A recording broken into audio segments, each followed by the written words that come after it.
de forma representativa, republicana y federal, ¿sí? Bueno, después a lo que le hemos dedicado tiempo es a los derechos, y ahora nos queda ver cuáles son o hacer referencia a las garantías, ¿sí?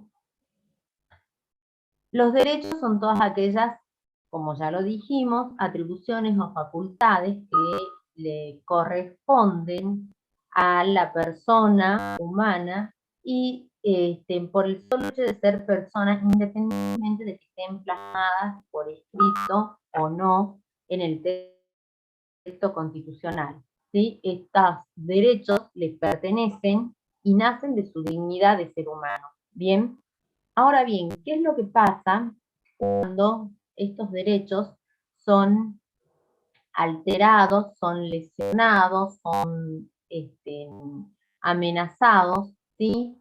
Ahí se pone en marcha, digamos, o se activa el sistema de garantías, digamos. Las garantías son esas herramientas, ¿sí?, para la defensa y la protección de los derechos reconocidos en nuestra Constitución. Bien.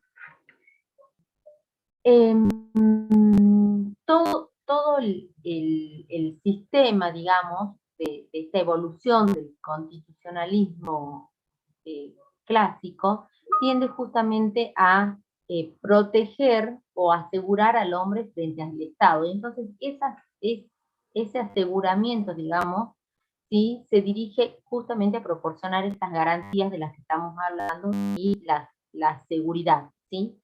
Es necesario que la persona, digamos, dentro del Estado, se sienta seguro, se sienta que, digamos, puede actuar sin imprevistos, ¿sí?, sin sorpresas, digamos, que pueda desenvolver su vida y proyectarse, ¿sí?, sin tener imprevistos o sorpresas indeterminadas que le crean inseguridad. Bien, ustedes han visto que cuando nosotros sabemos qué es lo que va a pasar, sabemos lo que dicen las leyes, es como que la persona está segura y vive tranquila, ¿sí? Pero cuando surgen, ¿sí?, imprevistos, cuestiones de repente, o que no estaban pensadas, ¿sí?, genera en las personas, ¿sí?, esa incertidumbre, ese estado de malestar. ¿Por qué? Porque se siente insegura. Bien. Hay una definición que yo extraje de un autor, que es Miguel Ángel Enmiquian, que define lo que da una noción de lo que se entiende por seguridad. Bien, yo la voy a leer para que ustedes, los que quieran anotarla. Dice así: un concepto amplio de seguridad individual surge de la conjunción de estas nociones. Dice, es la situación del individuo que tiene garantizado un espacio de libertad frente al Estado y frente a los demás, de modo tal que dicho espacio no puede ser invadido o afectado de ningún modo, más allá de lo estrictamente indispensable para el respeto de los derechos de terceros, ¿sí? O sea, eso hace a la seguridad que uno se pueda desenvolver libremente, sabiendo cuáles son las consecuencias de sus actos, ¿bien? Y eso es lo que da seguridad al individuo, ¿sí? Cuando los derechos, digamos, cuando estos derechos de los que goza la persona se ven afectados, bien, o cuando esta seguridad, digamos, se encuentra amenazada porque este espacio de libertad en el que puede desenvolverse el hombre o la persona es intervenido, bien, se pone, tiene el ser humano la posibilidad de movilizar al Estado. ¿Para qué? Con estas herramientas, ¿para qué? Para la defensa, ¿sí?, de sus derechos, para restaurar aquellos derechos que han sido violados o para proteger a aquellos que estén amenazados. Bien, todo el sistema de derechos exige, y para que funcione, ¿sí?, tiene que tener en forma recíproca un sistema de garantía. De nada vale que nosotros, estemos, o haya un catálogo, un pronunciamiento de todos los derechos que tenemos, si no tenemos las herramientas para protegerlos, ¿sí? Si existe toda una declaración de derechos, esa declaración, sin las herramientas para protegerlos, prácticamente sería letra muerta, ¿sí? No tendría sentido, ¿bien? Entonces, por eso es importante el sistema de garantías, ¿sí? Dentro de esta, dentro de este sistema de garantías, lo primero que tenemos es la posibilidad, o lo que se conoce con el nombre del derecho a la jurisdicción. Bien, para los que ahí estoy viendo el chat, para los que recién empiezan, estamos viendo la unidad 5 y hoy no estamos con diapositivas. Así que quédense tranquilos que hoy no estamos con diapositivas.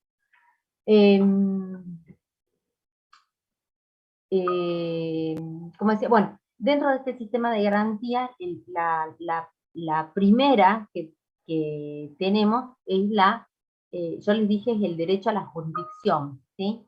Actualmente se lo llama tutela judicial efectiva. ¿Qué es esto del derecho a la jurisdicción o la tutela judicial efectiva, ¿sí?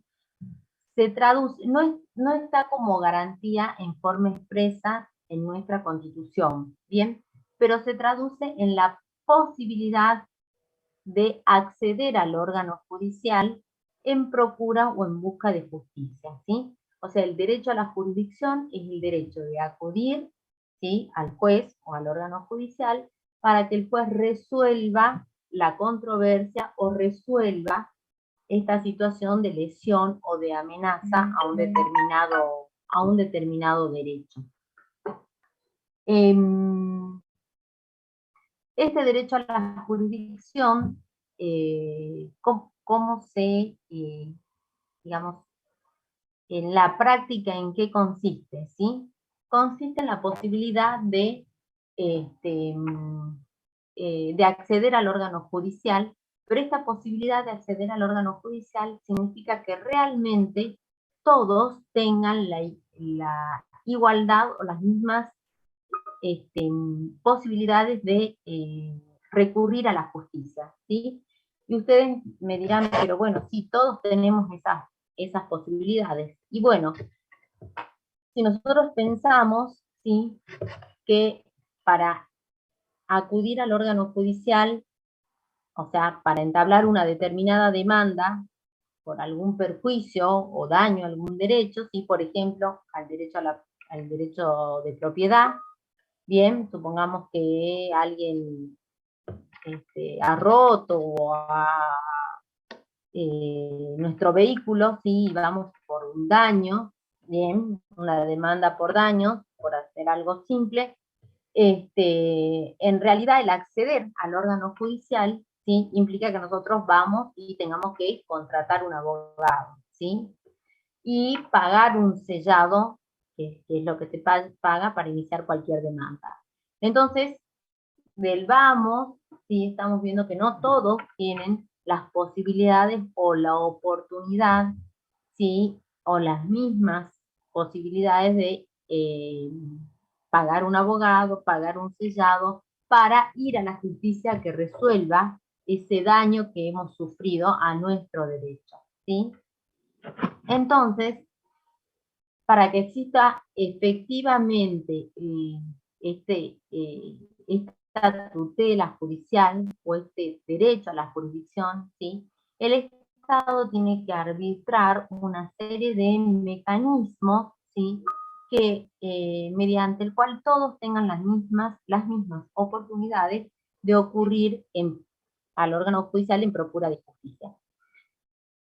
Entonces vemos acá cómo, si bien el sujeto activo es el que recurre al órgano judicial, es el justiciable, ¿sí?, ¿sí?, que puede ser tanto una persona humana como una persona jurídica, por ejemplo, una sociedad, ¿sí?, También puede ser el Estado, ¿sí?, que puede ser actor o demandado en un determinado proceso.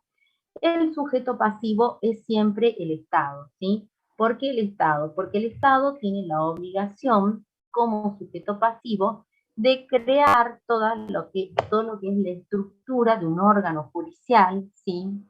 Crear los juzgados, ¿sí?, por ley, asignarles la competencia, ¿sí?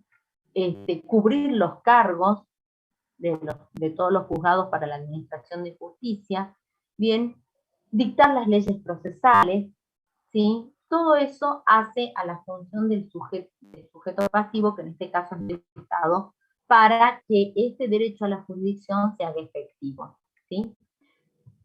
Pero además, para que todos tengan las mismas oportunidades, ¿sí?, de acceder o de buscar esa tutela judicial y que la misma sea efectiva, también se tienen que arbitrar otros mecanismos, ¿sí?, para posibilitarles a todos el acceder a la justicia. Entre esos mecanismos, por ejemplo, el Estado, ¿sí?, crea las defensorías oficiales, ¿sí?, que son los órganos que tienen a su cargo, ¿sí?, la defensa de los derechos de aquellas personas de escasos recursos. Vieron que yo les dije al principio, bueno, si uno quiere entablar un juicio, y lo primero que tiene que hacer es ir a ver un abogado. El abogado no trabaja gratis, obviamente, porque de eso vive. Entonces, pero bueno, las personas que no tienen recursos, entonces no podrían acceder a un juez para que resuelva un conflicto a sus derechos, y bueno, entonces el Estado, ¿sí?, dentro de sus obligaciones como sujeto pasivo de este derecho a la jurisdicción, sí crea o debe crear estos organismos específicos que pueden ejercer la representación de aquellas personas de escasos recursos, ¿sí? Otro mecanismo, por ejemplo, es el que se conoce con el nombre de beneficio de justicia gratuita o beneficio de litigar sin gastos, ¿sí? Así como yo les dije que hay que ir a ver un abogado, ¿sí?, y que en el caso de las personas de escasos recursos puede ser a través de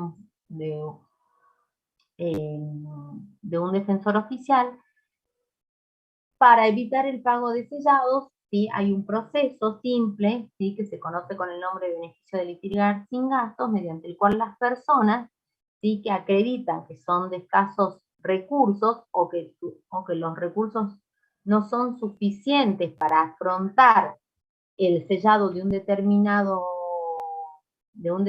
proceso, ¿sí?, pues no por eso, no porque no puedan pagar el sellado, no van a poder acudir al juez para la defensa de sus derechos, y entonces mediante este procedimiento quedan eh, eh, temporariamente exentos del pago del correspondiente sellado, ¿sí? Este derecho a la jurisdicción no se agota solo con el acceso a la justicia, o sea, con decir, bueno, yo puedo acceder a la justicia porque o puedo pagar un abogado o me representa el defensor oficial, ¿sí? Sino que además este derecho a la jurisdicción o a la tutela judicial efectiva se complementa con la garantía del debido proceso, ¿sí? Y, y esta garantía del debido proceso, a su vez, ¿sí?, implica llegar a una sentencia que sea justa, oportuna en el tiempo y debidamente fundada, ¿bien? Que también todas estas son garantías, ¿sí?, que hacen a la defensa de nuestros derechos. Bien, ya las vamos a ver. Entonces, una vez que la jurisdicción o la tutela judicial efectiva, ¿sí?, no se agota con el ir al juez, ¿sí?, sino que después el juez tiene que cumplir las etapas de un debido proceso y llegar a una sentencia que tiene que tener determinadas características. Bien,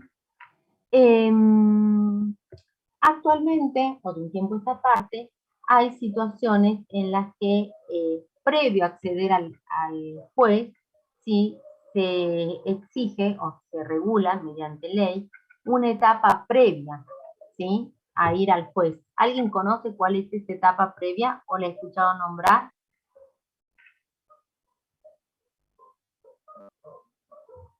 ¿Hay alguien ahí o no? Mediación, perfecto, Noemí. Hay una etapa previa que es la etapa de mediación. Bien, esta etapa de mediación, ¿sí? Para que no considerar a esta etapa previa, que es la mediación, como una etapa, como una cuestión que podría ser inconstitucional, porque en realidad me priva del derecho a la jurisdicción, que es acudir al juez en definitiva, ¿sí? Esta etapa previa de mediación, obviamente que tiene que estar establecida por ley, ¿sí? La mediación es un método alternativo para resolver el conflicto, ¿sí? Tiene que estar establecida por ley, ¿sí? No tiene que dilatar en demasía la posibilidad de llegar efectivamente al juez, ¿sí? Y la instancia de mediación ni el mediador deberían depender del Poder Ejecutivo. ¿Por qué? Porque en un sistema republicano de gobierno nosotros sabemos que las funciones del Estado están perfectamente divididas y cada órgano, el órgano ejecutivo, el órgano legislativo y el órgano judicial, tienen asignada una función específica, ¿sí?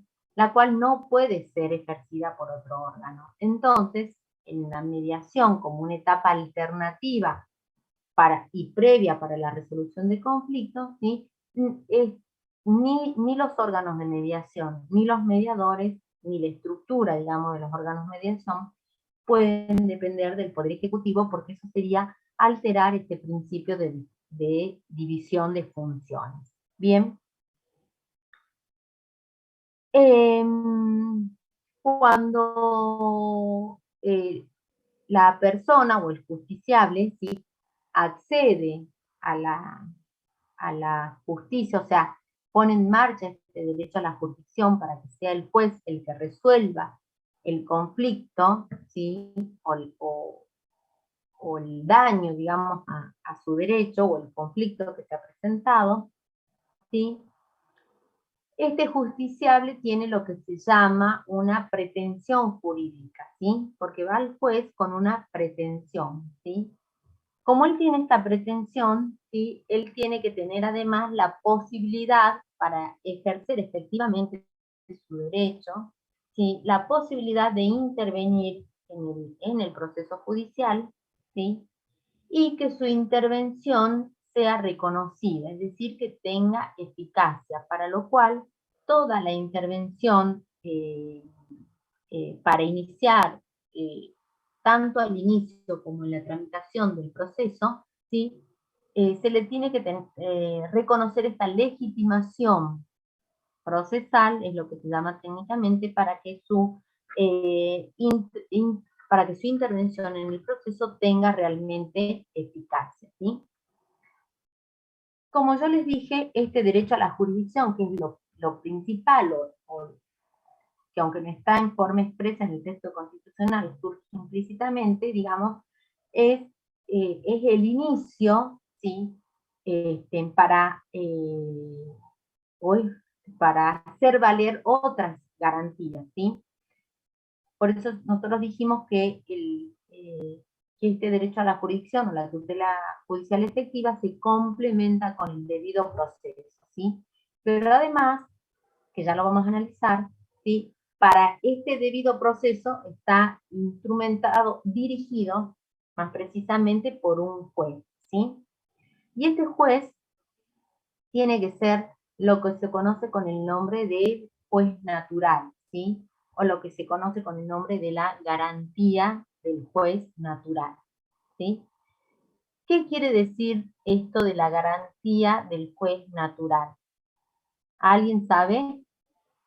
Les doy para que lean el artículo 18 de la Constitución Constitución, si alguien lo quiere leer en voz alta, mejor.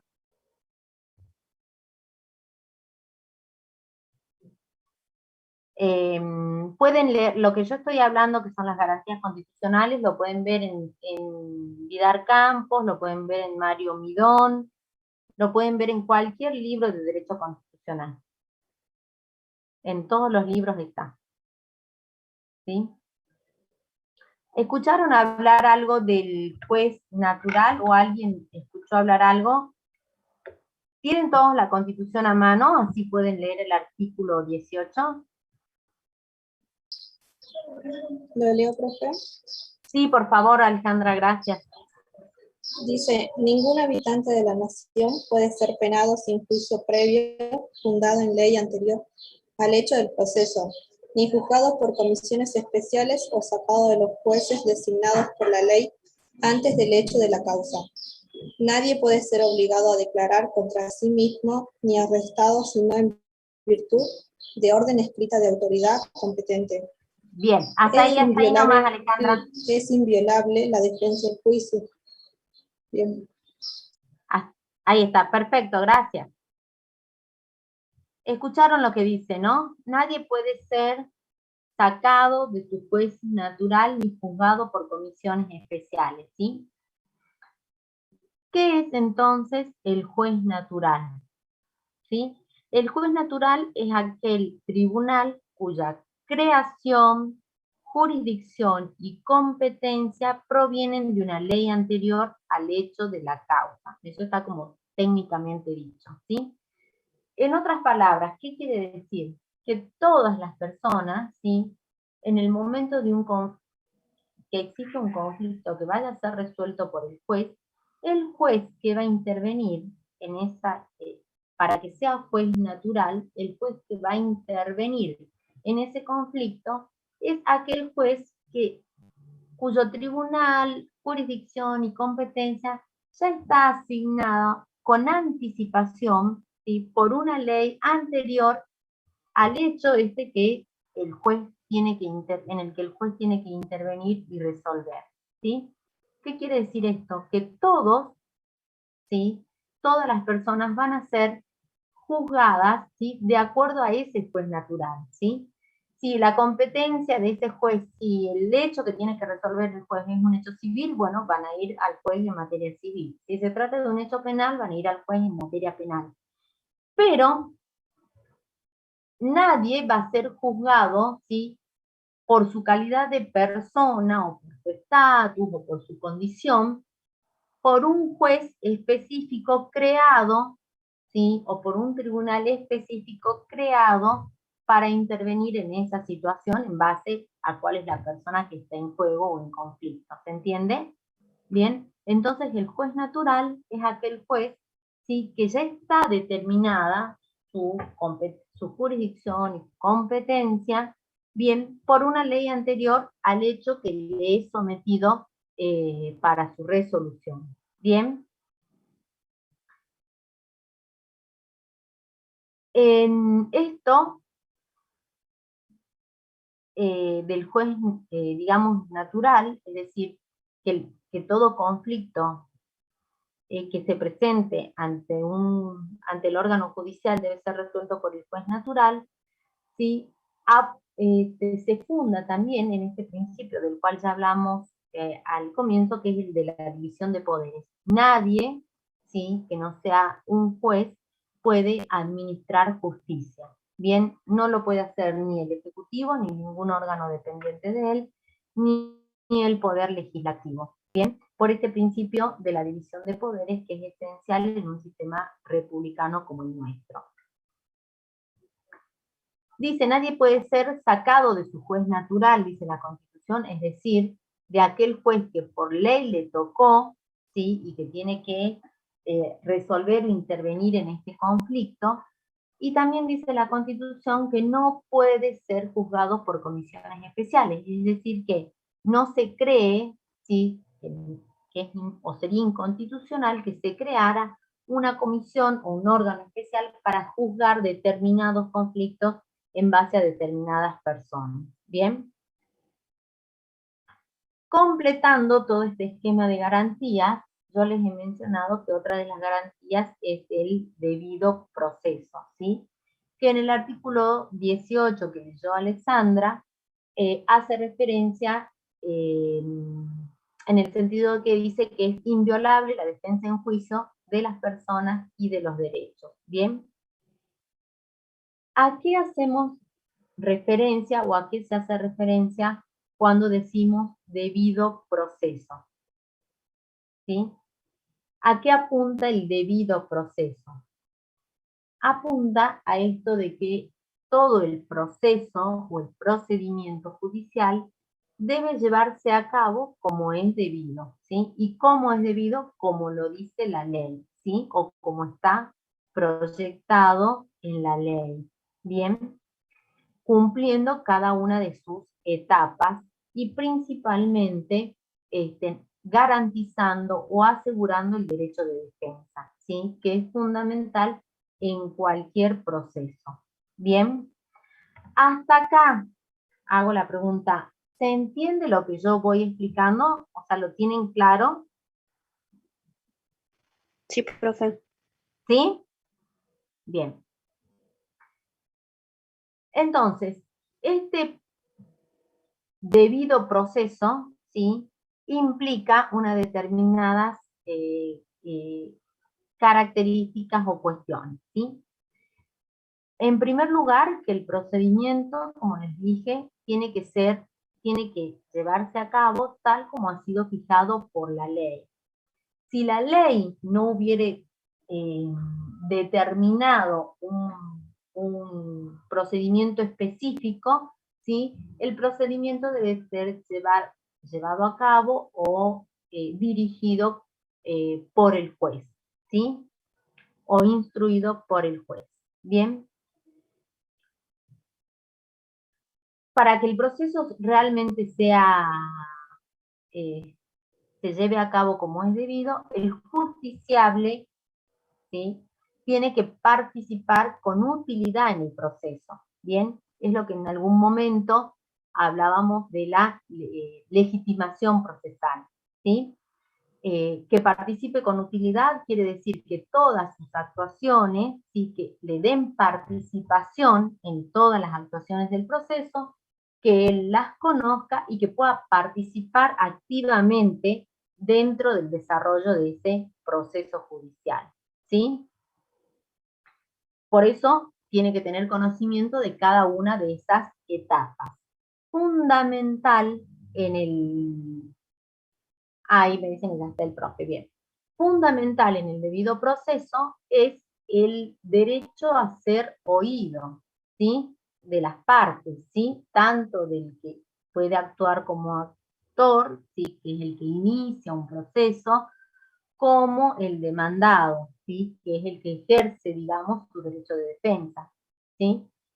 Este derecho a ser oído hace particularmente a lo que nosotros hemos mencionado como el derecho de defensa. Bien, otra de las características que tenemos que tener en cuenta o que hacen referencia al debido proceso es en un proceso contradictorio, que es cuando hay dos partes, ¿sí? Es que se respete el principio de la bilateralidad, se llama, ¿sí? ¿Qué quiere decir esto? Que cada parte, ¿sí? Le hace conocer a la otra, ¿sí? Una determinada actuación, ¿sí? En la práctica, ¿cómo se plasma esto del debido proceso, del principio de bilateralidad, del derecho de defensa o el derecho a ser oído? ¿Sí? Si nosotros, por ejemplo, hacemos o se presenta una demanda de alimentos, bien, ¿sí? Donde el papá o la mamá, indistintamente, demanda al otro progenitor, ¿sí? Respecto de los alimentos de un menor, ¿sí? Entonces, esa demanda, ¿sí? Se notifica a la otra parte, ¿sí? En eso, entonces, le hacemos conocer cuál es la pretensión, ¿sí? La otra parte tiene la posibilidad de contestar, ¿sí? Entonces ejerce su derecho de defensa, tiene que ser oído, ¿sí? Ambas partes pueden aportar pruebas, ¿bien? Entonces así el proceso se va llevando, ¿sí? Como es debido, ¿sí? Como establece la ley, dando participación en cada etapa del proceso a cada una de las partes para que puedan ser oídas, ¿bien? También en un debido proceso, o en llevar el proceso como es debido, tiene que respetarse el principio de congruencia, ¿sí? ¿Qué quiere decir el principio de congruencia? Quiere decir que el juez, ¿sí? O el tribunal no puede apartarse de lo que son las pretensiones de las partes, es decir, de lo que las partes vinieron a reclamar o presentaron al juez como un reclamo. Bien. Por ejemplo, en un proceso judicial en que una de las partes demande a la otra, ¿sí? Por el cobro de alquileres, bien, entonces, quien tiene la pretensión, ¿sí? Hace la demanda por el cobro de alquileres. El teórico deudor, ¿sí? Contesta la demanda, entonces está ejerciendo su derecho de defensa. Bien. Se aportan las pruebas cada uno de ellos, ¿sí? Y el juez, cuando va a dictar la sentencia, tiene que resolver cuál ha sido la pretensión de las partes, o de la parte, ¿sí? ¿Y cuál era la pretensión de la parte? Que le paguen los alquileres adeudados, ¿sí? Porque era por cobro de alquileres, ¿sí? Pero en ningún momento, ¿sí? Las partes pidieron, o la parte que reclama pidió, por ejemplo, además, los daños a la propiedad porque le entregaron la propiedad, supongamos, en mal estado, ¿sí? Entonces, el juez no puede ir más allá de lo que las partes reclamaron, ¿sí? Que en este caso, en el caso del ejemplo, era el cobro de alquileres y resolver además de los daños a la propiedad, resolver además que se la dejen a la propiedad en buen estado, pintada o lo que fuera, ¿sí? ¿Por qué? Porque el juez debe circunscribirse a lo que las partes le pidieron, porque si no estaría actuando más allá y entonces en esa situación está dejando en una situación de indefensión a una de las partes, ¿sí? Porque quien contestó, contestó solo por lo que le demandaron, que eran alquileres. En ningún momento hizo referencia al estado de la propiedad, porque no era, ¿sí? La pretensión, no era lo que el justiciable estaba pidiendo. Entonces, si el juez resuelve más allá de lo que pide, ¿sí? Afecta o altera este principio de congruencia que debe tener, digamos, la sentencia en el momento de resolver el conflicto. ¿Se entendió? También para que el proceso, para cumplir con el debido proceso, la duración del mismo tiene que ser razonable, ¿sí? ¿Qué quiere decir que sea razonable? ¿Sí? Quiere decir que la sentencia que se vaya a dictar, ¿sí? Que es con la que se culmine el proceso, sea una sentencia oportuna en el tiempo. ¿Bien? De poco sirve, digamos, que salga una sentencia después de, no sé, 10, 15 años, porque en muchos casos ya directamente no viene a resolver un conflicto, digamos, o la pretensión de las partes, ¿sí? Entonces, y esto de que el debido proceso, de cumplir con el debido proceso, hace a evitar todos aquellos excesos en el ritual del procedimiento que hacen a demoras que son en algunos casos injustificables, ¿sí? En relación a esto, a que el proceso debe desarrollarse y desenvolverse ¿sí?, en un tiempo razonable, ¿sí?, es justamente para que al culminar el proceso, la sentencia, ¿sí?, que es el modo habitual en que se culmina el proceso, cumpla con uno de estos requisitos, que es que la sentencia sea dictada en tiempo oportuno para que la misma sea útil y eficaz, ¿sí? Es decir, ¿sí?, para que la sentencia efectivamente sea útil a las partes en cuanto a resolver el conflicto y las pretensiones que fueron llevadas al juez. Bien, ¿qué pretensiones tiene que resolver? Las que le fueron sometidas para respetar este principio de congruencia, ¿sí? Esta sentencia tiene que estar motivada en los hechos, ¿sí?, para que sea válida, y fundada en el derecho, ¿sí? ¿Qué quiere decir que la sentencia esté motivada en los hechos? ¿Sí? Quiere decir que la sentencia tiene que hacer referencia justamente a los hechos que las partes llevaron a conocimiento del juez, ¿sí?, o a la controversia que las partes sometieron al juez para que la resuelva, no en otros hechos o en circunstancias o en otras circunstancias, sino en aquellas que fueron llevadas a conocimiento del juez, ¿sí? Y fundada en el derecho. Bien, el juez, en el momento de resolver, tiene que fundamentar su sentencia, ¿sí? No, no puede resolver o dictar una sentencia sin fundamento, ¿sí? Es decir que cuando el juez resuelve tiene que fundar esa resolución en la ley, ¿sí?, en un tratado, en los principios generales del derecho, ¿sí?, pero tiene que estar fundada, ¿bien?, para que esa sentencia sea válida, ¿sí? Y entonces así vemos cómo culminamos, ¿sí?, con toda esta garantía que se inició, ¿sí?, con este derecho a la jurisdicción o a la tutela judicial efectiva, y que vemos que se complementa con lo que es la garantía del juez natural y el debido proceso, ¿sí?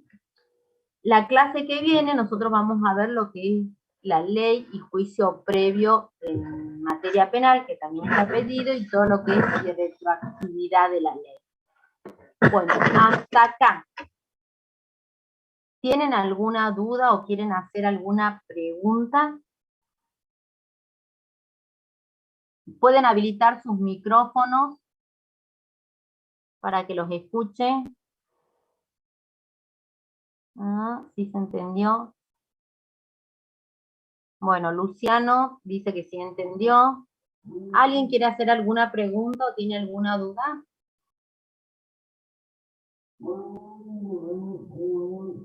¿Nadie? Bien.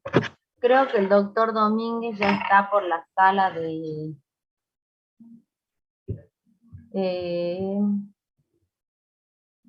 no sé si está en la clase o todavía no.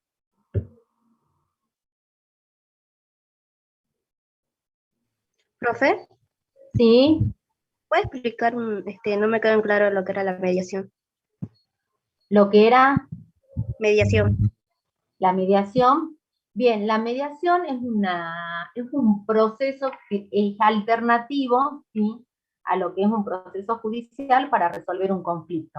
Bien, en la mediación las partes que tienen el conflicto, ¿sí?, van a una audiencia, ¿sí?, donde hay un mediador, que no es un juez, ¿sí?, puede ser un profesional, por ejemplo, puede ser un abogado que se especializó en mediación, puede ser un escribano que se especializó en mediación, ¿sí? Entonces van a este mediador, ¿sí?, que estudió para ser mediador y que acerca a las partes, o media, digamos, específicamente, acerca a las partes para resolver el conflicto antes de que se presenten ante el juez, ¿sí?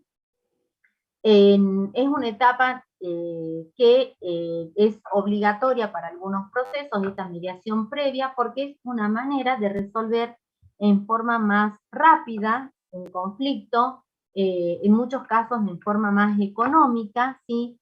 Porque el trabajo del mediador, que consiste en acercar a las partes, ¿sí? Ayuda de manera más, en muchos casos, de manera más efectiva, a que las partes lleguen a un acuerdo, ¿sí? Que cedan, en algunos casos una un poco y la otra otro poco, ¿sí? Y que lleguen a un acuerdo para resolver ese conflicto, y no que tengan que ir a tribunales, que de repente un proceso judicial en general es mucho más largo, por ahí una mediación tal vez en un mes o en 2 meses, e incluso en, en un mes o en 2 o 3 audiencias, se puede resolver, ¿sí? En el caso de que en la mediación se llegue a un arreglo, bueno, perfecto, porque ese acuerdo luego se hace homologar por un juez, bien, y en caso de incumplimiento se puede ejecutar, ¿sí? Y si las partes no llegaran a un acuerdo en esta etapa de mediación, ¿sí? El mediador labra un acta, ¿sí? Que dice que solamente que las partes no pudieron llegar a un acuerdo, entonces cualquiera de las partes ya se encuentra, digamos, liberada y puede ir directamente al órgano judicial a reclamar su pretensión. Ahí, ¿quién era la que preguntó, perdón? Yo, profe, ya entendí. Gracias. ¿Sí? ¿Te quedó claro? Sí, profe. Muy bien. ¿Alguien más quiere hacer otra pregunta?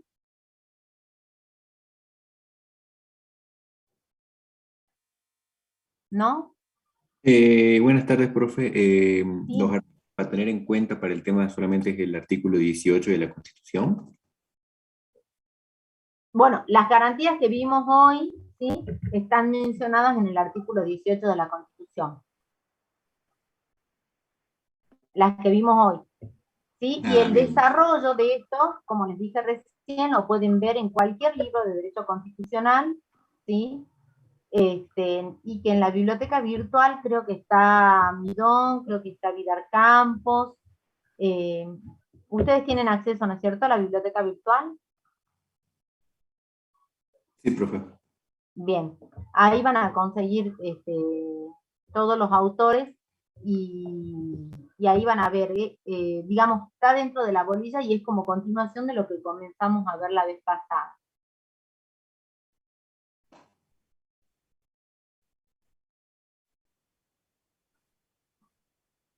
Los que no pueden entrar a la biblioteca deberían comunicarse con la biblioteca para que no sé si es que les dan un usuario y una contraseña para que pudieran acceder, me parece.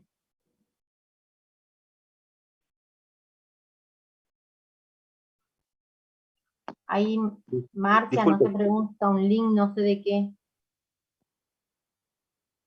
disculpe, profesora. Sí, Disculpe, el juez natural, no sé si entendí bien, pero el juez natural sería algo así cuando escuchamos en las informaciones que dice que tal causa cayó en un juzgado. sí, ¿Eso sería un juez eso es. natural? Ese es el Ah, juez perfecto, natural. perfecto. Exactamente. Gracias.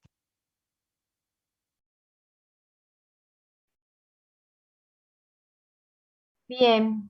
¿Alguna otra duda, inquietud, pregunta?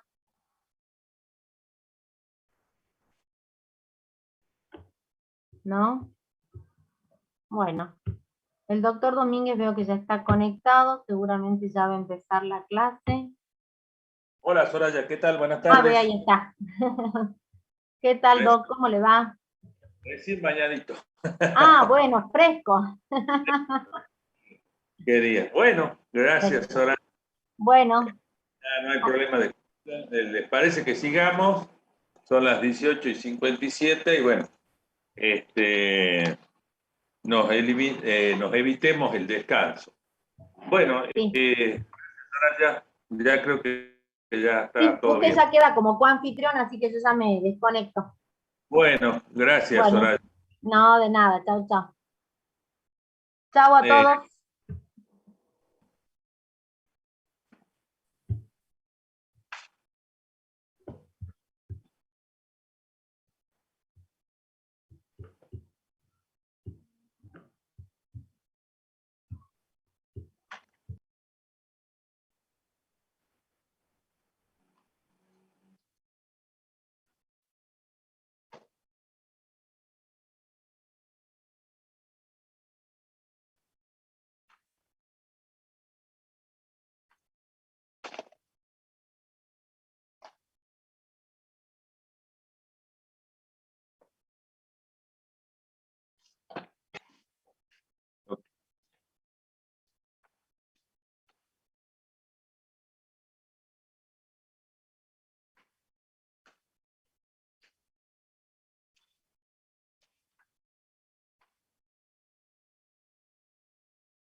Bueno, ahora sí, largamos.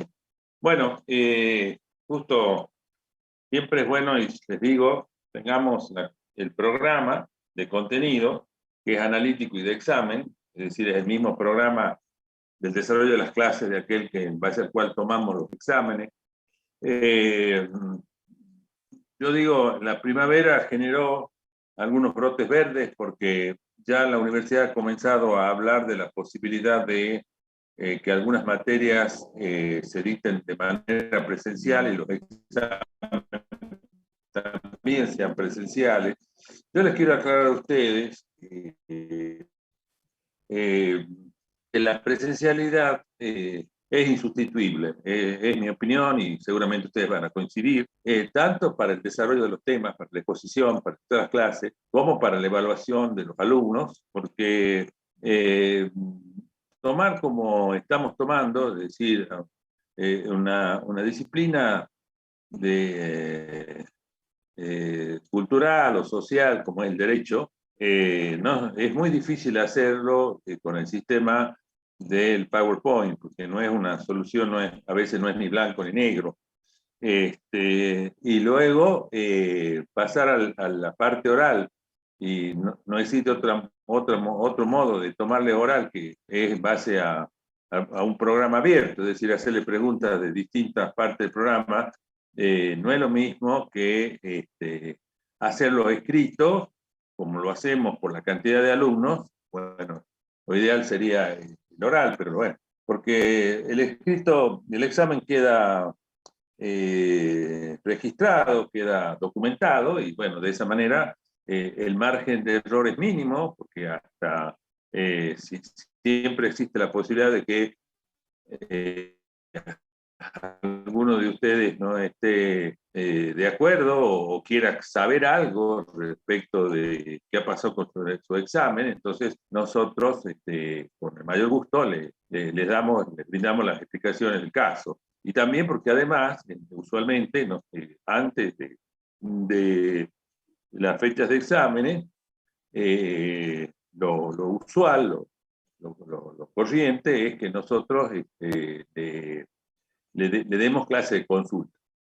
Que las clases de consulta no están, lamentablemente, no, si se las tendríamos que dar, se las tendríamos que dar también por este medio. ¿Cuál es el sentido de la clase de consulta? Cuando aquel alumno, aquel estudiante que ha preparado la materia y tiene dudas al respecto,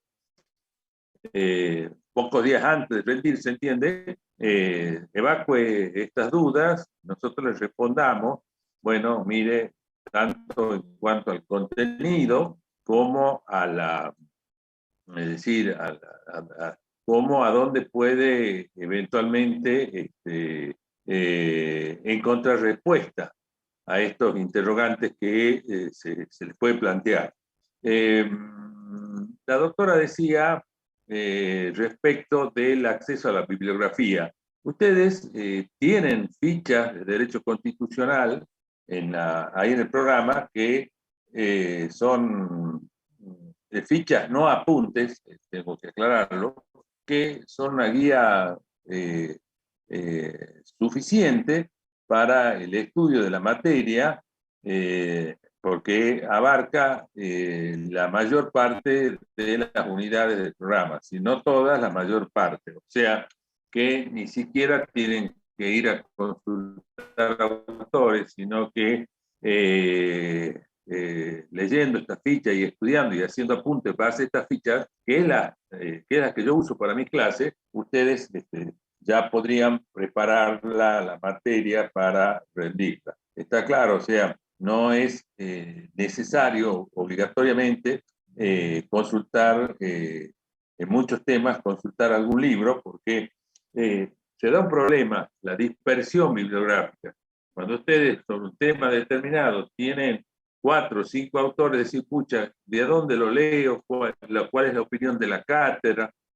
Quiero aclarar, nosotros respetamos la opinión de ustedes, en tanto y en cuanto sea, como decía la doctora, fundada, es decir, y normalmente cuando advertimos que no exponen el criterio de la cátedra, les preguntamos de dónde estudió este tema. O sea, o dónde consultó este tema. Bueno, esto un poco, porque lamentablemente no nos podemos comunicar de forma personal. Bueno, la última clase habíamos concluido, si mal no recuerdo, analizando los antecedentes de este fenómeno del derecho constitucional que se dio en llamar el constitucionalismo clásico, fundamentalmente los antecedentes norteamericanos y también el de la Revolución Francesa, que plasma la Declaración Universal de los Derechos del Hombre y del Ciudadano. El material tiene que estar ahí dice fichas del derecho constitucional. Yo me voy a encargar, Joaquín, de que la doctora Soraya verifique bien, porque esto estaba subido desde el año anterior, cuando hablamos de material de estudio, ahí en la plataforma dice fichas de derecho constitucional. Bueno, decíamos de que el fenómeno de la Revolución Francesa y también de la Revolución Norteamericana, por distintos motivos, uno para destituir la monarquía, otro para liberar la vida o la atadura colonial, en el caso de Norteamérica. Recordemos que Norteamérica fue durante mucho tiempo una colonia inglesa, como tantas otras que hay en el mundo. El caso que sigue existiendo, por ejemplo, el Peñón de Gibraltar en España, las Islas Malvinas en nuestro país, se sustentó en la filosofía, en el pensamiento político de los revolucionarios franceses, básicamente Hobbes, Locke, Montesquieu, y de alguna manera se señala de que así como los americanos fueron los legisladores de la libertad, la plasmaron en su Carta Constitucional, también cabe reconocerle a los revolucionarios franceses la idea de que, después te llamo, estoy en clase, la idea de que la idea de que los franceses fueron los ideólogos de la libertad. O sea, en gran parte, el movimiento revolucionario francés que fructificó la caída de la monarquía, ¿no? Puso fin al reinado de Luis XIV, sirvió de sustento la ideología al movimiento independentista de los Estados Unidos. Bueno, y entonces ya tenemos un momento histórico determinado que es conocido con el nombre del constitucionalismo clásico. El constitucionalismo clásico reserva a la Constitución como contenido principal la tutela de la libertad, que configura un sistema de garantías para hacerla efectiva. Surge cuando el hombre moderno se hace problema de su inseguridad frente al Estado. O sea, el ciudadano, el hombre, parte de una actitud de recelo frente al Estado. ¿Por qué? Porque la historia de la humanidad, la historia del pensamiento político, ha sido siempre la historia del hombre tratando de poner freno a los límites o a los desbordes de la autoridad de sus gobernantes. O sea, tratando de poner límites o freno a los desbordes de la autoridad de sus gobernantes. O sea, en definitiva, lo que quiero señalar es que la historia del pensamiento político ha sido cómo consagrar los derechos fundamentales de las personas, cómo hacerlos valer y cómo asegurarse un sistema de resguardo y de protección de estos derechos. De alguna manera, todo esto tiene, si se quiere, un sustento ideológico que ya Descartes lo destacaba, que es el problema de la soledad del hombre, ¿no? O sea, a nadie, bueno, creo que a nadie, o a muy pocos, les gusta vivir en soledad, ¿no? Entonces, la necesaria vinculación social con nuestros semejantes, genera la necesidad de la articulación pacífica de la convivencia social. Es decir, no nos imaginamos una sociedad desbordada, una sociedad sin normas, una sociedad sin reglas de convivencia, porque esto sería el caos. Entonces, tenemos que aceptar que en toda sociedad política tiene que haber alguien que manda y alguien que obedece. Ahora, quien manda debe hacerlo en nombre de sus representados. Por eso es lo que decíamos, la declaración de Virginia de 1776 estableció en el capítulo 2, o consagró la teoría de la representación popular. O sea que los gobernantes son representantes del pueblo. Bueno, ¿y cómo este movimiento, que se extendió universalmente desde Estados Unidos para toda América del Sur, América Central, y en Europa, desde Francia, irradió el pensamiento político de todas las naciones occidentales, europeas, qué pensaron, qué imaginaron y qué postularon? La necesidad de una constitución, o sea, la necesidad de un cuerpo normativo que contenga normas de mando y obediencia y también derechos. O sea, y por eso es que se sustenta el derecho, el constitucionalismo clásico, en la idea de que solo tiene constitución el Estado fundado en la idea de la libertad. Reitero, solo tiene constitución un Estado fundado en la idea de la libertad. Bueno, ¿y cuáles son las notas características que el programa nos habla del constitucionalismo clásico? En primer lugar, que la Constitución que se adopte tiene la fisonomía de una ley de garantías. De toda Constitución, entonces, lo primero que tenemos que destacar es que es una ley de garantías. ¿De quién y frente a quién? Del individuo frente al Estado. O sea, es una garantía para la persona humana frente al Estado. ¿Para qué? Para asentar la seguridad jurídica. O sea, la seguridad jurídica implica que todos nosotros sabemos anticipadamente cuáles son nuestros derechos y también cuáles son nuestras obligaciones.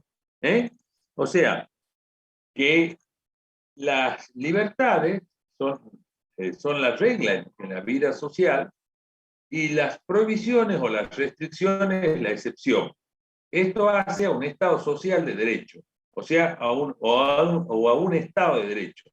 O sea, nosotros sabemos que todo lo que no está jurídicamente prohibido está jurídicamente permitido. Esto para evitar decir, no, pero yo no sabía que existía esta norma, yo no sabía que estaba vigente tal prohibición. También hay que tener presente de que la ley se presume conocida por todos. Nosotros sabemos que un semáforo rojo implica que el vehículo tiene que parar, que viene circulando por la arteria, por la calle que está semaforizada, y que al llegar a la intersección de una ruta, de una avenida o de otra calle, sea un semáforo rojo, bueno, nadie puede llegar a... Yo desconocía para qué servían estas lucecitas. Bueno, estas lucecitas sirven para regular el tránsito.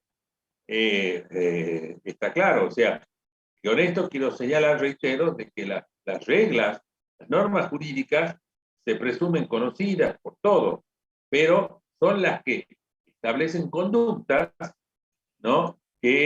Cuáles son las conductas permitidas, cuáles son las conductas prohibidas. Conductas prohibidas, todo tipo de hecho ilícito que conlleva la aplicación eventual de una pena por la comisión de ese hecho o de ese acto ilícito. Entonces, la Constitución responde a un tipo escrito y rígido. O sea, toda Constitución responde a un tipo escrito y rígido. ¿Para qué? Para sustraerla a la revisión o reforma por la vía ordinaria. Fíjense ustedes qué oportuna esta nota característica, porque hoy precisamente se ha puesto en marcha el proceso de reforma constitucional parcial en la provincia de Salta. Se celebraba esta mañana el acto de inauguración de las sesiones. Son apenas 11 los artículos que van a ser analizados para eventualmente ser reformados. Y bueno, para ello se cumplió con un procedimiento en la legislatura, que es el órgano que declara la necesidad de la reforma, y ahora se ha constituido hoy precisamente la Convención Constituyente, integrada por 60 convencionales, que en los próximos meses van a analizar la pertinencia de la reforma, es con la facultad para decidir si reforman o no los artículos que están sugeridos para su análisis y eventual modificación por esta convención. Y esto es importante por la oportunidad, porque fue hoy, sino porque de alguna manera nos permite tener presente cómo es el procedimiento de reforma de la Constitución, porque tiene que ver con la idea de la rigidez constitucional. La rigidez constitucional implica que una reforma de la Constitución no tiene la misma mecánica de que se aplica para una ley ordinaria o común, sino que tiene un procedimiento agravado. Primero se tiene que declarar la necesidad de la reforma por parte de la legislatura. Esta declaración requiere de una mayoría agravada, son los 2/3 de la totalidad de los miembros, ¿no? de cada una de las cámaras, o sea, se debe tener los 2/3 de senadores y los 2/3 de diputados para llevar adelante esta reforma, y luego se convoca a la ciudadanía a la elección de convencionales constituyentes, que son los que en definitiva van a decidir si la reforma se realiza o no. Esto tiene que ver, reitero, con esta característica de la Constitución rígida. La rigidez persigue como propósito sustraer a la revisión constitucional de la vía ordinaria. O sea, cuando hablamos de vía ordinaria, hablamos de los poderes constituidos. Acá se está ejerciendo un poder constituyente. Lo que sucede es que el poder constituyente puede ser originario o derivado. El originario es el que se ejerce para dictar la primera constitución, 1853.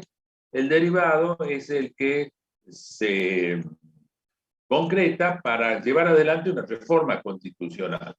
Obviamente que el derivado está condicionado o predeterminado por las normas que el propio poder constituyente originario ha establecido. O sea, debe hacerse así. La reforma constitucional debe hacerse así.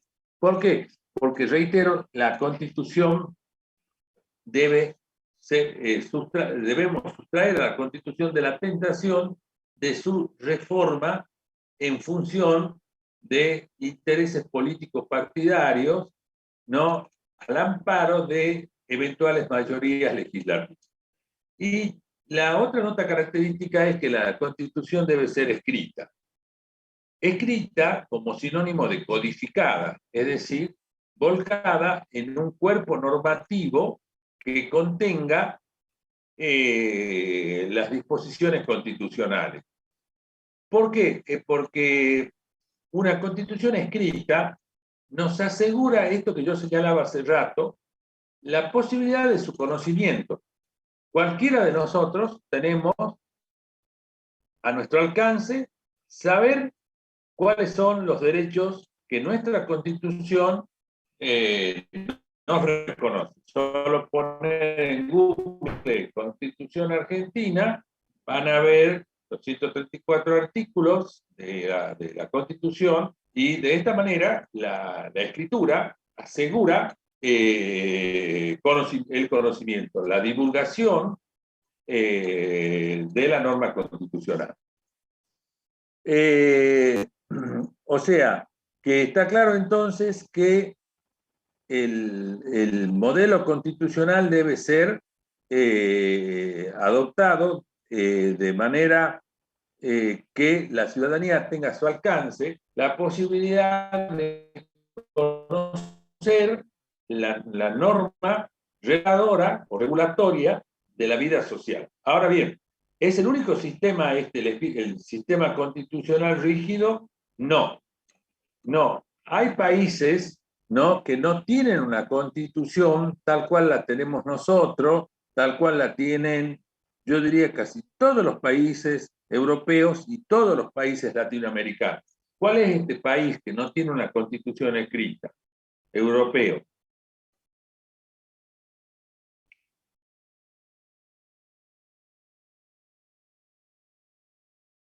A ver si alguno se imagina.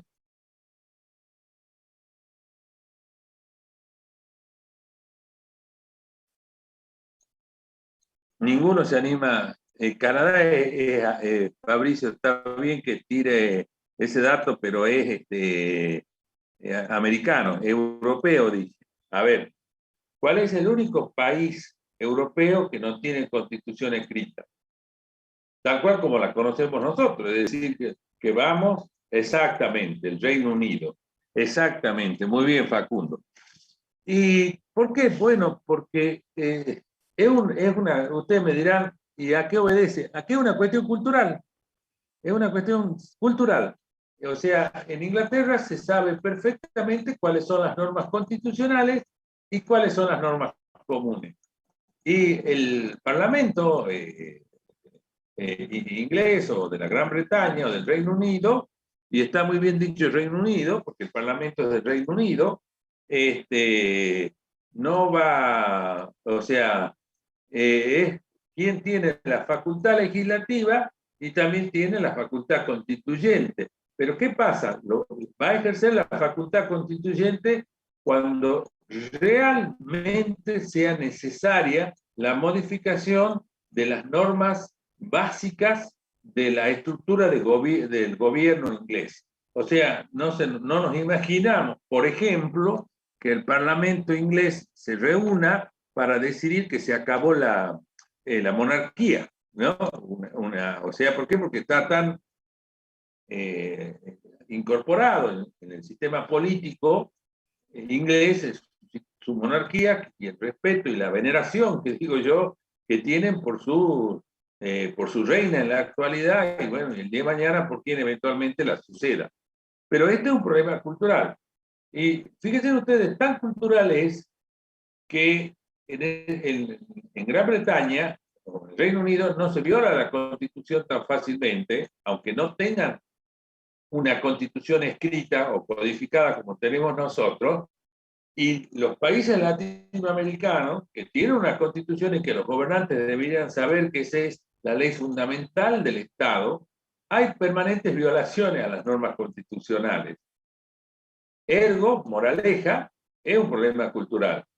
Por eso es que no se nos ocurriría de ninguna manera decir, en Argentina, por ejemplo, vamos a postular un sistema constitucional similar al inglés.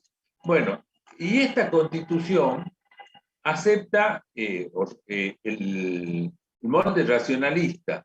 ¿Qué significa esto? Que deduce sus normas por un método a priori.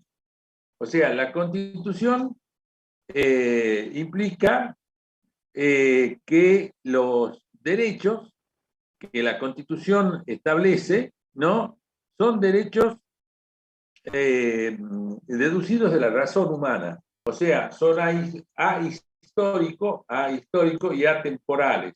O sea, y también tienen una vigencia o una validez universal. Por eso la Constitución escrita inscribe en su sistema normativo un catálogo o tabla de derechos como enunciado de las facultades que la razón asigna a la persona humana. Entonces, ¿qué significa esto? Es fácil de explicar. Significa que nuestra razón, nuestra inteligencia, sola se da cuenta cuáles son los derechos que tenemos. A circular, derecho a expresar la libertad de expresión, etc. Bueno, esto, entonces, la primera parte de la Constitución, la llamada parte dogmática, justamente se llama Declaraciones de Derechos y Garantías. Y estos derechos, reitero, son deducidos por un método a priori, es decir, anticipadamente vamos a reconocer cuáles son los derechos. Estos derechos son llamados derechos de primera generación, o derechos humanos o derechos civiles, ¿no? Y los dos fundamentales, el derecho a la vida y el derecho a la libertad, que son los que no pueden faltar en ningún texto constitucional. ¿Y qué son entonces los derechos? Reitero, los que la razón asigna a la persona humana. Entonces, el catálogo, declaración o tabla de derechos se hace parte necesaria de la Constitución. ¿Por qué? Porque entendieron los constituyentes clásicos, nos ubiquemos nuevamente en el tiempo, año fines del siglo XVIII, comienzo del siglo XIX, se entendió que su sola exposición o su sola formulación importa su realización efectiva. O sea que una vuelta que estén declarados los derechos, todos los países tienen constitución. Eso decíamos en la clase anterior. O sea, todos los países tienen constitución. Aún los países, por ejemplo, los talibanes, tienen su norma constitucional. O sea, todo Estado tiene su constitución. Ahora bien, el defecto va a ser en estos países donde no se respeta el principio de división de poderes, no se respetan los derechos básicos, donde se torna ley la voluntad omnímoda o absolutista del soberano, del gobernante. El defecto no es la falta de constitución, sino la mala organización política constitucional.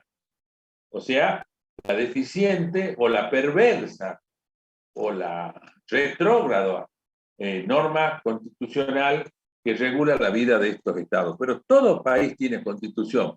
¿Por qué? Porque no hay constitución sin Estado y no hay Estado sin constitución. Todos los países del mundo tienen su norma reguladora fundamental, que es la Constitución. El molde de estas declaraciones, reitero, de estos derechos, se caracteriza por su abstracción, su ahistoricidad,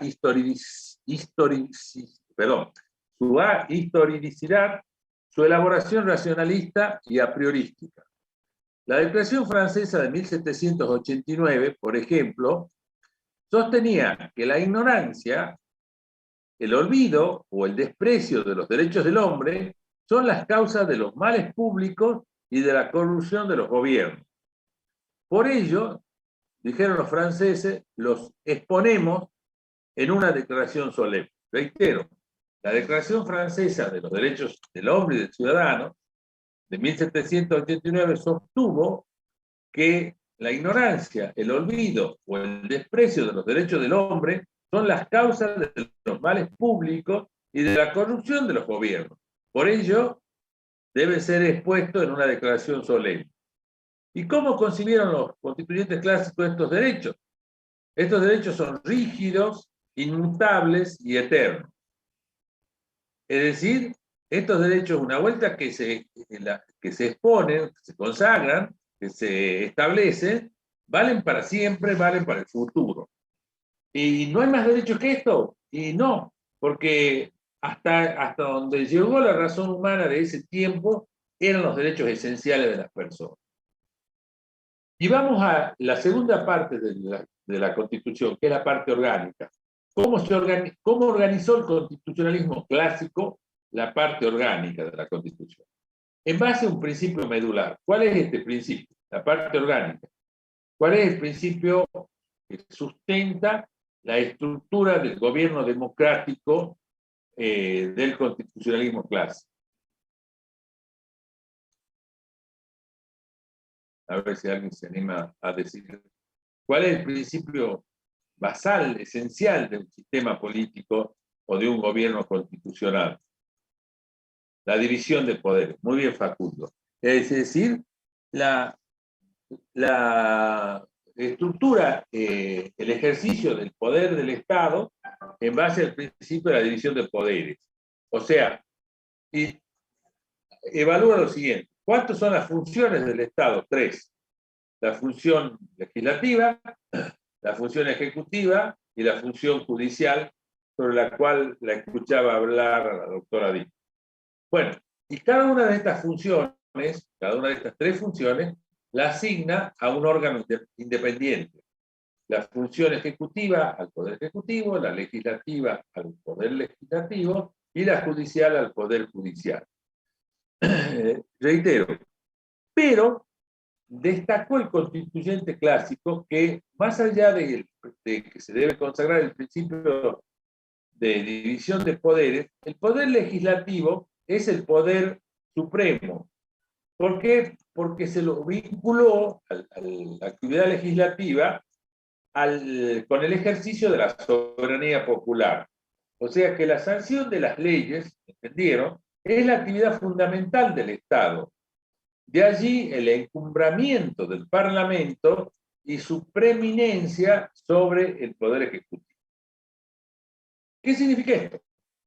Que los constituyentes clásicos, reitero, ubiquémonos en el siglo XIX, advirtieron que el poder más preeminente, no significa que los votos se subordinen a él, es el poder legislativo.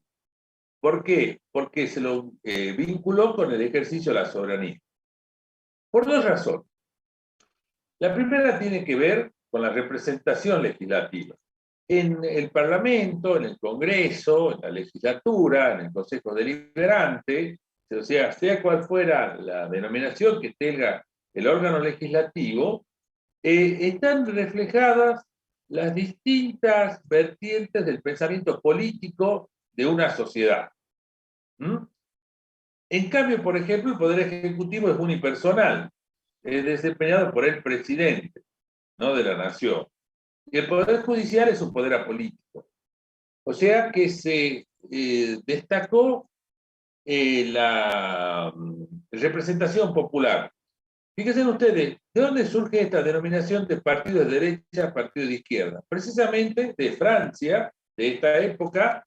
¿Por qué razón? Porque en el primer parlamento francés, los representantes del pueblo, elegidos por el pueblo, se constituyó la República de Francia, de un pensamiento más moderado, más conservador, aleatoriamente se ubicaron en el hemiciclo del lado derecho. Y los representantes con pensamiento más avanzados, más liberales, se ubicaron a la izquierda. De allí surge partido de derecha, partido más conservador, partido de izquierda, partido más liberal. Bueno, precisamente tiene que ver con esto que les estoy señalando, con la ubicación que ellos tuvieron en el Parlamento francés. Estoy muriendo un poco de frío. Aire. Lo voy a apagar. Bueno. Y por otro lado, los constituyentes clásicos advirtieron que la actividad del Poder Legislativo es una actividad muy importante porque es el órgano que dicta la ley. ¿Y qué es la ley? La ley es creación del derecho nuevo. La ley es, reitero, es una definición sencilla, fácil de aprender y que creo que cumple acabadamente el objetivo de toda conceptualización. La ley es creación del derecho nuevo. La ley viene a regular una situación que antes de su dictado no estaba contemplada. Por ejemplo, si se crea un nuevo delito, si nos imaginemos el ciberdelito, era porque antes no estaba contemplado en el Código Penal el ciberdelito. Entonces dijeron que la actividad del Poder Legislativo, es una actividad preeminente, porque por un lado está reflejada en la representación popular y por otro lado la norma que dicta es la creación del derecho nuevo. En cuanto al Estado, la Constitución lo concibe al Estado como un Estado abstencionista, como un Estado gendarme, diría yo. O sea, un Estado limitado por normas jurídicas que le marcan el contorno de su competencia. O sea, es el imperio de la legalidad en donde el Estado se limita a sí mismo, creando el derecho y asistiendo pasivamente al libre juego de las relaciones humanas. O sea, para evitar que ejerza un poder arbitrario, omnímodo, un poder absoluto, concibieron al Estado como un Estado gendarme, un Estado abstencionista. Por supuesto que este Estado, por eso los franceses dijeron, el laissez-faire, laissez-passer, dejar hacer, dejar pasar. Todo fluye y se va a ir acomodando de a poco. Entonces, el sustrato ideológico de la Constitución clásica es la teoría liberal, ¿no? O sea, es la teoría liberal. El más crudo liberalismo individualista, me animaría a decir. ¿Por qué razón? Porque entiende que el Estado es un ente artificial creado por los hombres para vivir mejor y salir de un estado de naturaleza o presocial, pero por ser artificial es peligroso. Y por ser peligroso debe ser encuadrado preventivamente en un sistema normativo de garantías para el individuo. Entonces, la base ideológica de la teoría es la convivencia artificial de los hombres. Los hombres nos buscamos por necesidad, pero nos recelamos, dudamos, es decir, ¿en qué momento me van a perjudicar o voy a ser víctima de alguna conducta negativa o disvaliosa de mis congéneres? Por eso reitero, pero a su vez, como necesitamos aislarnos, concebimos al Estado como un ente artificial, que es básicamente o estructuralmente peligroso. Y por ser peligroso, debemos encuadrarlo preventivamente en un sistema de garantías. El Estado, entonces, debe asistir pasivamente al juego de la libertad individual, sin promover ningún bienestar colectivo. O sea, el Estado es un Estado abstencionista, ¿no? Hay que recordar que el constitucionalismo clásico, siglo XVIII, reitero, viene del siglo XVIII, comienza del siglo XIX, fue la reacción al absolutismo monárquico o a los imperios coloniales que le precedieron. El absolutismo monárquico de todas las monarquías europeas, desde Portugal, que tuvo sus monarcas, quizás los más famosos han sido Pedro y Teresa, que tuvieron que emigrar a Brasil, puntualmente a Río de Janeiro, cuando fue invadido Portugal por las tropas napoleónicas, ¿no? Hasta los zares rusos en Rusia. Reparar que Rusia también fue una monarquía antes de la revolución bolchevique de 1917. El Estado, entonces, como contraposición a este Estado absolutista, este Estado despótico, es un Estado abstencionista, es el que postula. Y a su vez, la Constitución sublima la vida cívica y política, erigiendo al ciudadano en una categoría fundamental de la dinámica estatal. De allí que los derechos políticos, como el sufragio, los partidos políticos que nacen en este tiempo, absorban la atención del constitucionalismo. Y la libertad política alcance el nivel de las libertades civiles. O sea, que el constitucionalismo clásico, reitero, sublima la vida política. La existencia de los partidos políticos como los mecanismos de participación ciudadana en el acceso al cargo de los cargos electivos. Y por último, recoge la teoría, el constitucionalismo clásico, del pueblo como sujeto de autoridad, de soberanía y de representación. En síntesis, el constitucionalismo clásico consagra una estructura definitiva de gobierno de validez universal que no repara en las realidades concretas y en su evolución, obviamente, ¿no?, que ocupa un lugar preponderante, tal cual como ya lo señalamos, tanto la Constitución francesa como la Constitución norteamericana, ¿no? Que son los padres del constitucionalismo clásico. Bueno, pero obviamente que tenemos que hablar, y ya de alguna manera nos vamos anticipando, de que hay una crisis del constitucionalismo clásico que se da a fines del siglo XIX y a comienzos del siglo XX. ¿A qué obedeció esta crisis? No de la tutela de la libertad, que es el supremo don que junto a la vida le ha sido dado al hombre para desarrollar su personalidad y alcanzar su fin máximo. O sea, la libertad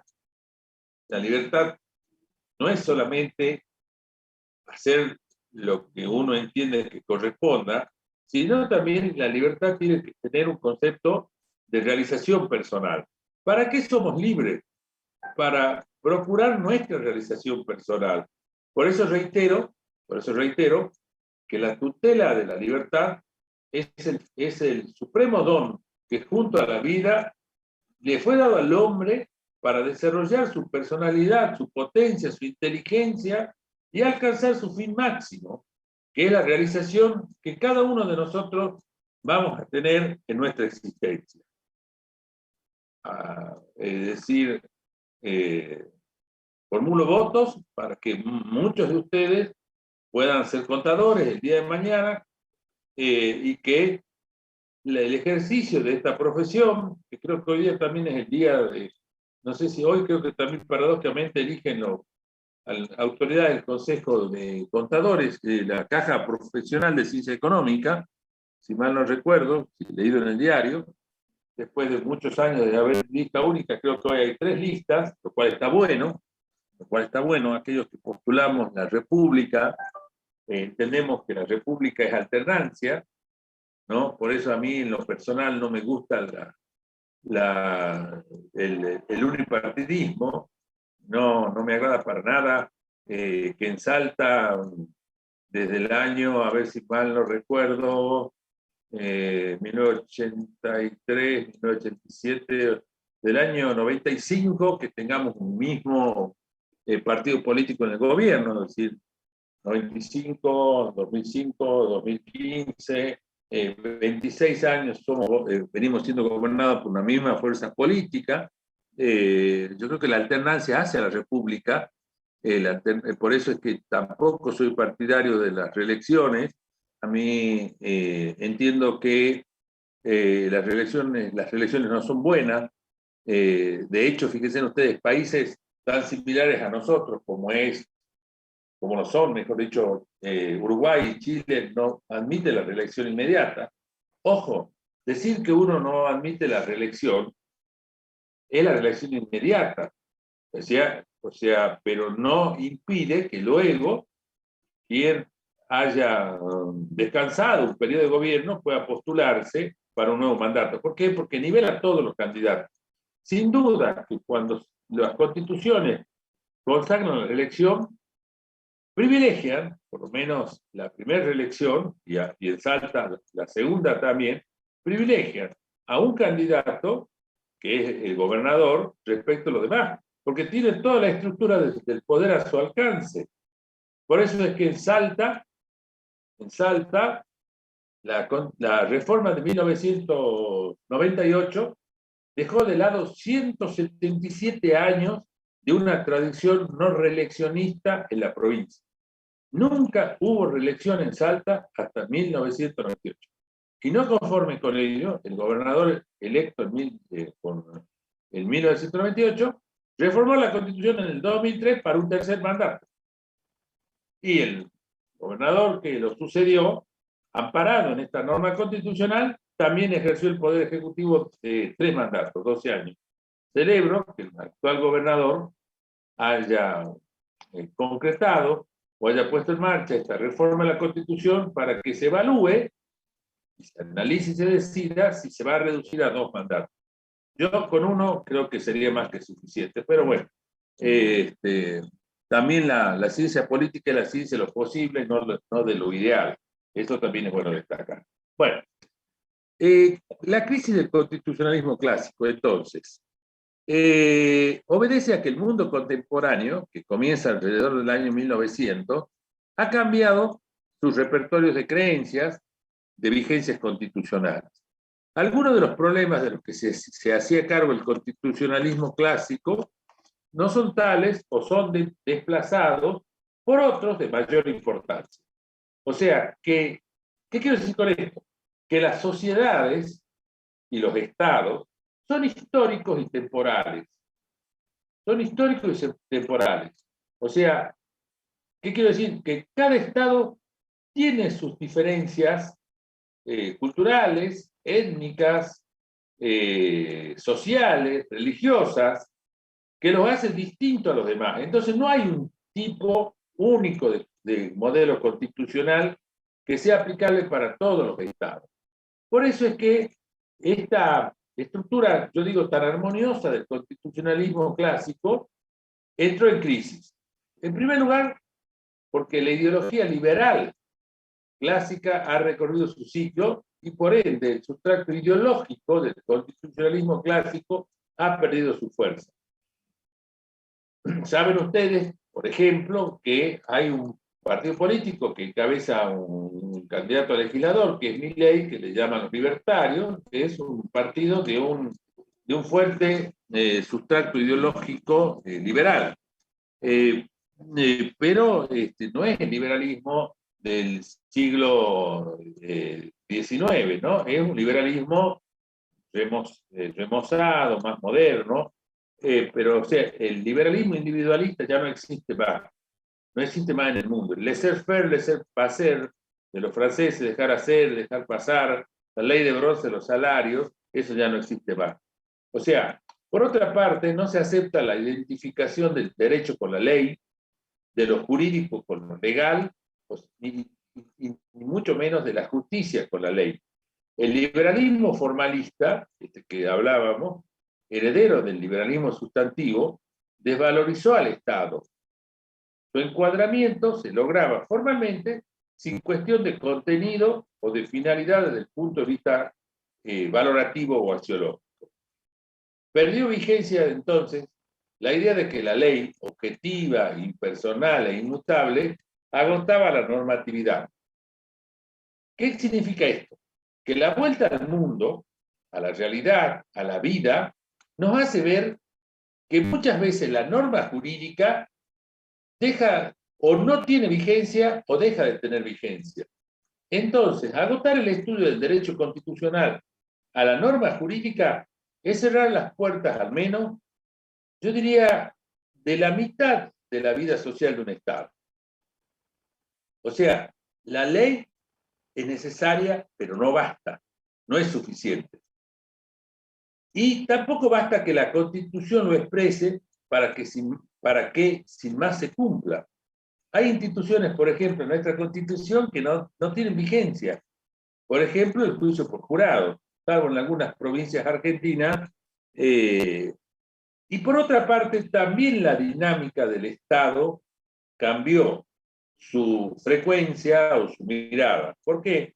Porque decayó el Parlamento en detrimento del Poder Ejecutivo. O sea que nosotros asistimos a un fenómeno político de declinación parlamentaria y de potenciación del Poder Ejecutivo. ¿Por qué razón? Porque el Poder Ejecutivo no es solamente, como su nombre lo insinúa, el que ejecuta las órdenes de los otros poderes, sino el que lleva adelante las políticas del Estado. Por eso es que el presidente, nuestra Constitución, dice que es el jefe del Estado. Más aún, dice jefe supremo de la nación. Y ahora la reforma le agregó el jefe de gobierno. O sea que la actividad del Poder Ejecutivo es mucho más que actividad ejecutiva, ¿no? Sino que cumple un rol mucho más preponderante, que es la de llevar adelante las políticas del gobierno nacional. Por eso es que, a la par que decreció el poder legislativo o el parlamento, reasomó en el mundo moderno, o renació en el mundo moderno, la figura del poder ejecutivo. Y esto se ha visto consagrado en la Constitución, por ejemplo, las delegaciones legislativas, los decretos de delegados, que la Constitución los contempla, los decretos de necesidad y urgencia, es decir, que cada vez más se verifica un avance del poder ejecutivo respecto del poder legislativo. ¿Qué significa esto? Que la conducción política del Estado ha cambiado su repertorio de creencias. El hombre, además, no es ese individuo aislado, antisocial, que se reúne por cuestiones de conveniencia. Y además se han multiplicado una serie de organizaciones intermedias. Por ejemplo, las cámaras empresariales, las asociaciones profesionales, hoy se eligen autoridades en el Consejo, y también los sindicatos. Y a su vez se ha universalizado el mundo, o sea, las naciones han comenzado no a enfrentarse en guerras, como sucedió en el mundo antiguo, sino a vincularse comercialmente, económicamente, y el flujo o el tránsito de personas y de bienes de un país al otro hace que el derecho constitucional moderno evalúe esta circunstancia y adopte normas que contemplen esta realidad. Por ejemplo, la universalización de los derechos humanos va en sintonía con esta idea y, por ejemplo, los tratados de integración también van en sintonía con esta idea. Nosotros tenemos un tratado de integración que es el Mercosur, que es muy endeble, muy frágil.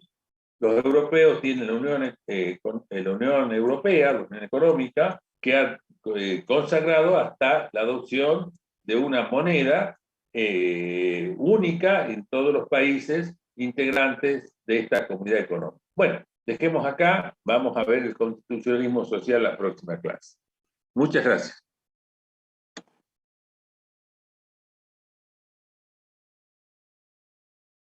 Son las 2:10. Bueno, a ver, parece que hay varias preguntas. Yo la verdad que me concentro en la clase y no he leído mucho el chat. Canadá, no pasa. División del poder, gracias, profe. Bueno, las fichas las van a tener, las tienen o las van a tener, y no sé qué más decirle, tan solo hasta la próxima. Muchas gracias a ustedes. ¿Ah? No, bueno, algún día nos vamos a ver, seguramente, Facundo. Gracias, Marcia, gracias, Daniel. Y nos vamos a ver sin careta, sin antifaz, ¿no? Espero que sea pronto. Hasta pronto, hasta la otra semana. Finalizo la reunión.